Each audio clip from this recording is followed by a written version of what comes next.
Hello everyone, welcome to my third sketchbook tour video. This one follows off directly from the other one that I shared recently, as these two sketchbooks were largely worked on at the same time. Again, this continues things that we see in volume 3 and things from around spin-off concepts and pitch ideas. This is one of my favourite sketchbooks and I've been quite excited to share this one. Quite a lot of development happened while I was working on this. So this is while I was on my course, on my MA, and I was doing volume 3 in tiny increments throughout the course, very, very slowly. This is like an overview of all the scenes and the characters' costumes that need to be worn. I'll cover that for each of the different scenes, so I know what they're supposed to be wearing when I'm drawing the storyboards out. Here are some sketches of Oscar. He has weirdly humanoid proportions in this, and I didn't keep that, but I quite enjoyed it. In case you didn't know, Oscar is named after Oskar Schlemmer, the Bauhaus artist, and Oskar Schlemmer has some portraits taken where he's in similar poses to this. So that's what inspired these. Here are some of the Bauhaus artist troupe of robots. We had a glimpse of a few of them in volume 2. They're not really in volume 3 at all, but I still enjoy drawing these because I really enjoy drawing Bauhaus costume. So these roundhead characters are all based off a costume design that I made in 2014. This is Otto, who is the pink Dada, and he's the head of Dada Co-organisation, which is like an artist organisation in the canon of Robosphere. He is based on Otto Meyer-Amden, who is one of Oskar Schlemmer's friends from back in the day. And this character was inspired by when I was reading through Oskar Schlemmer's diaries, which had been published by his wife, Tut Schlemmer. And their relationship as artists was really interesting. And so I like the idea that Oscar has one of his best friends called Otto, and he is like head of Dada organisation, and they get on and they have a really good relationship. And this is Otto. He's not appeared in any Robosphere media yet, and I've not even done any published artwork of him at this stage, but he will appear at some point. More studies of the Bauhaus artist robots we see in volume 2. Madame Spiral, who we do see, and one of the roundheads we do. This guy is not seen in volume 2, but he's inspired by one of the gold dancers from the Triadic Ballet. Here's a sketch of Russell with some of the enforcers. At this point I was trying to get more into drawing Russell alongside the enforcers because it was something that I rarely ever do, and given that they're such a prominent part of Robosphere, I really should be drawing them together a bit more often.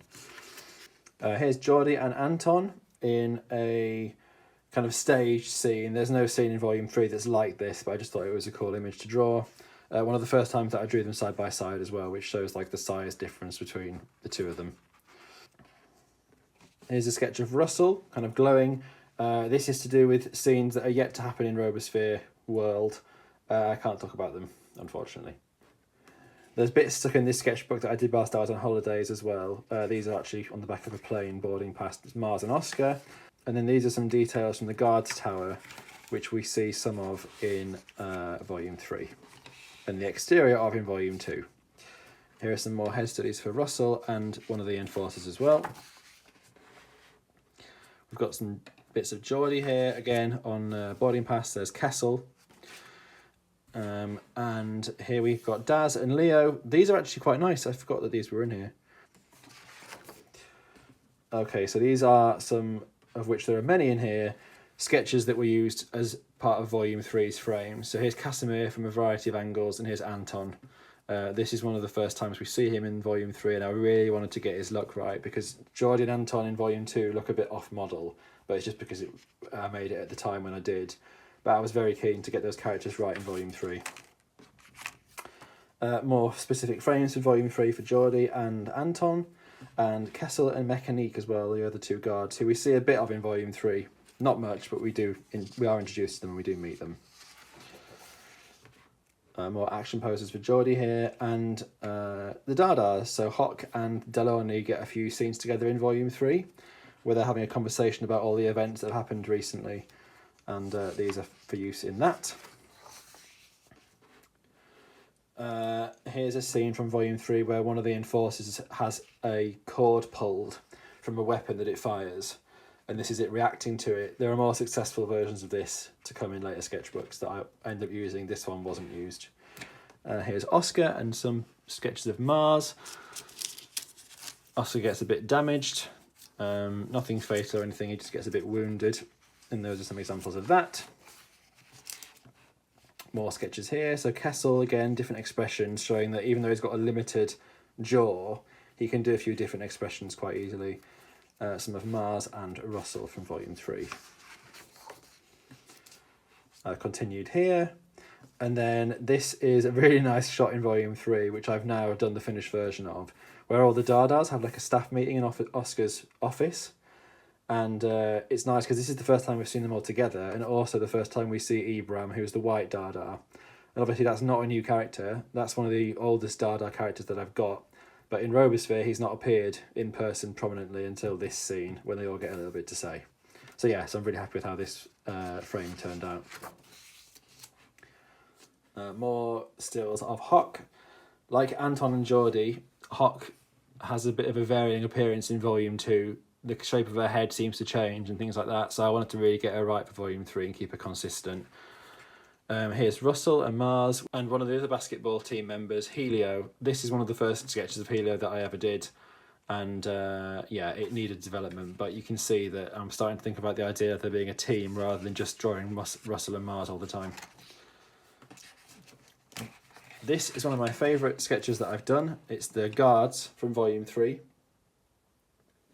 And yeah, I think this team sketch really turned out nicely. I worked into this a lot while I was on my travels. And I think I finished it when we were by the poolside in Ibiza, and this group of lads with football shirts on started talking to me about it and saying how good it was. So that was fun. It was quite daunting to be watched while I was sketching, but yeah. But no, I really like how this turned out. Obviously, it does use Kessel's old design where he was very stocky. And I've started to work on a new version of this with updated designs, which might be used for like merchandise, like stickers and things. I also used this design for a t-shirt tester as well, which turned out quite nice. I just like the way that they're all kind of brandishing their weapons and kind of showing their strength. Kessel has like a gigantic like bazooka, which isn't his final weapon for volume 3 anymore. Mechanique has a trusty like buzzsaw things, which he kind of throws. Anton has his like sword, and Geordie has his like melee like brute strength, so he doesn't need any weapons. Okay, some more expressions for Geordie here. These are some character designs that Sean made, and I was sketching them as if they would appear in Robosphere. Some more body kind of form sketches for Russell here. Continued. And then this is another nice one. This is the goodies, the good guy team of volume 3, the kind of the core artist group. So you've got Hock here, Oscar, Casimir and Russell. Russell's not really one of the gallery staff or one of the art team, really. He doesn't really fit in with them, but obviously, given that he's one of the main characters, it's nice to draw him alongside these 3 as well. Very happy with how that turned out. Not happy with how this turned out. I don't know what this was supposed to be. It flopped. Okay, so we've got some more things here that are a bit more interesting. So more of Geordie again, and this is the solar panel segment on top of the dome where he resides in volume 3. And here is the exterior of the city archive. This might be one of the very first times that I ever sketched this, but obviously it's where Casimir works, and as we see in Fatal Error, we get to see inside it and see like how it's very much like a library that people can access whenever they want to.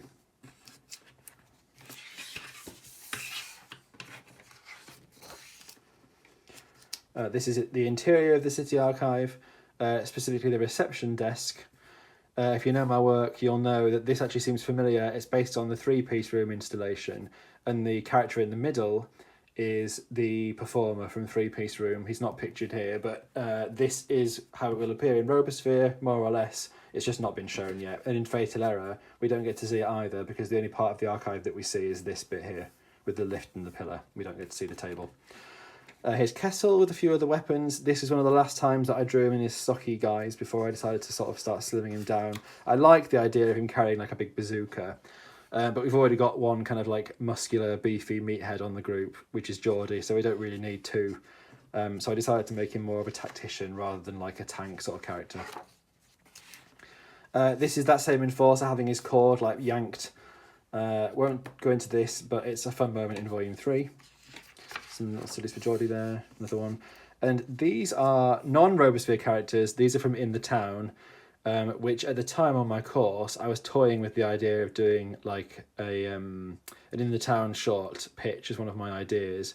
And so these are all characters from the world of In the Town, which was like inspired by Jan Svankmajer and kind of clay animation from the 1990s.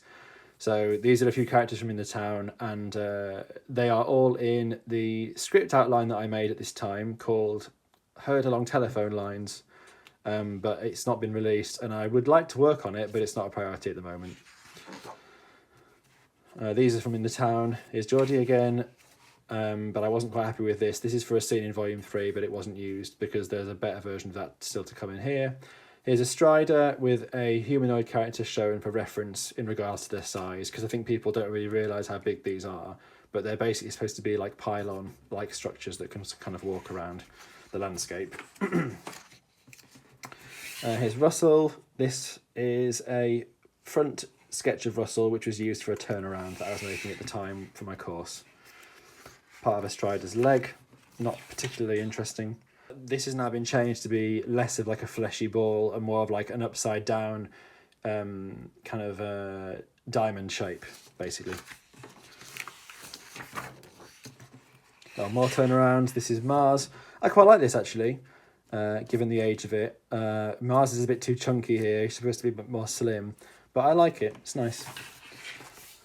Another one for Russell here as well. He looks a bit too old here. I don't really know why he looks like that, but I quite like the shape and like the anatomy and the way that his body kind of has these angles to it.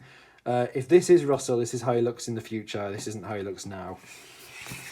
But happy with it for sure. Here's Russell again. These are some more sketches for Volume 3 studies. This is Bernie from the Gang of Bones, who are the skeletons that appeared in Vanished, which you may or may not have seen. This is Jude, who's like the young, rebellious one from the gang. He's not in Vanished, but he's in the outlines for scripts I've made for other skeleton-related projects. I don't know what this is doing in here, but it just ended up in there somehow.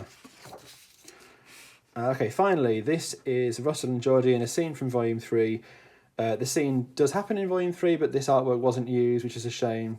But various things to do with outfits and positioning of things needed to be changed to fit the storyline as it developed. But I really like this, and it's nice to see these two characters together because they are a big part of Volume 3, and I'm really excited for everyone to kind of learn more about them and see how their relationship develops over time. And that is it.